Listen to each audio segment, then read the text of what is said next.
Well, this week's Monday meditation, as we continue to read through the Psalms, we are in Psalm 5 today, and I trust it'll be a blessing to you.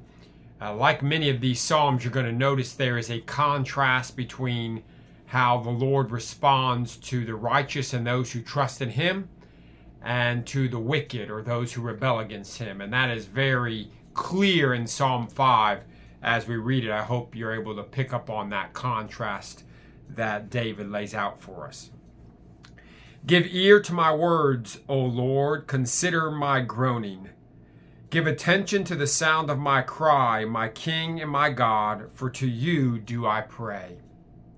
O Lord, in the morning you hear my voice. In the morning I prepare a sacrifice for you and watch. For you are not a God who delights in wickedness. Evil may not dwell with you.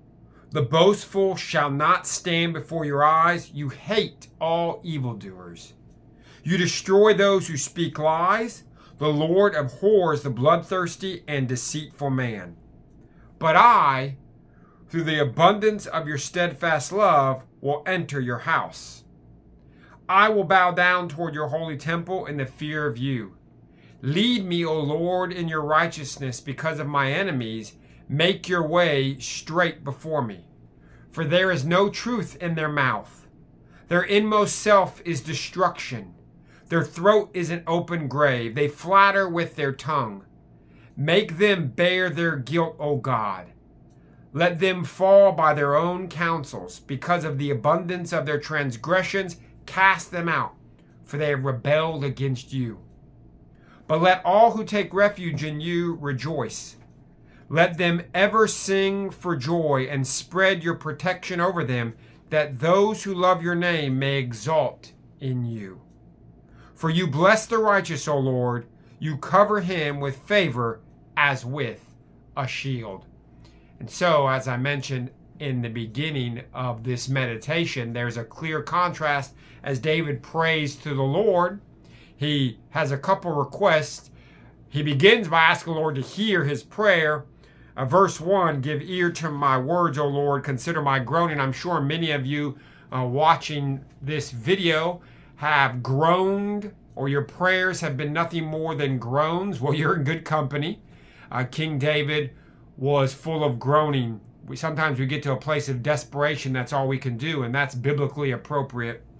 And he asked the Lord just to hear his prayer, and then his prayer is twofold. He asked the Lord to bless him, protect him, lift him up, and he recognizes that this will happen, as it says in verse 7, through the abundance of your steadfast love, or through the abundance of your mercy. So anyone that has the approval of God, as it were, or experiences the blessings of God, does so because of God's mercy. So that's the first part of David's prayer. But the second part of David's prayer is that the wicked will be dealt with. And really, we have a hard time with that in our culture. We think of God as only merciful, only gracious, only kind, only loving to everyone. Whereas the Bible has this contrast. Yes, God is merciful and gracious and loving and kind, and his love and his mercy and his grace is abundant, and his love and his mercy and his grace is infinite in terms of it flowing from him who is infinite. But also God is holy and just and righteously angry towards sin. And so David sees these things not as contradictions, but as two sides of the same coin of God's character. And so we need to remember that.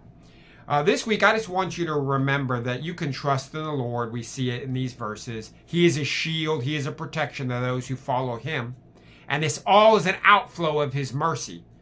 So when you're feeling overwhelmed this week, when you're feeling burdened, can I encourage you to groan before the Lord and rest in his mercy? Have a great week. God bless.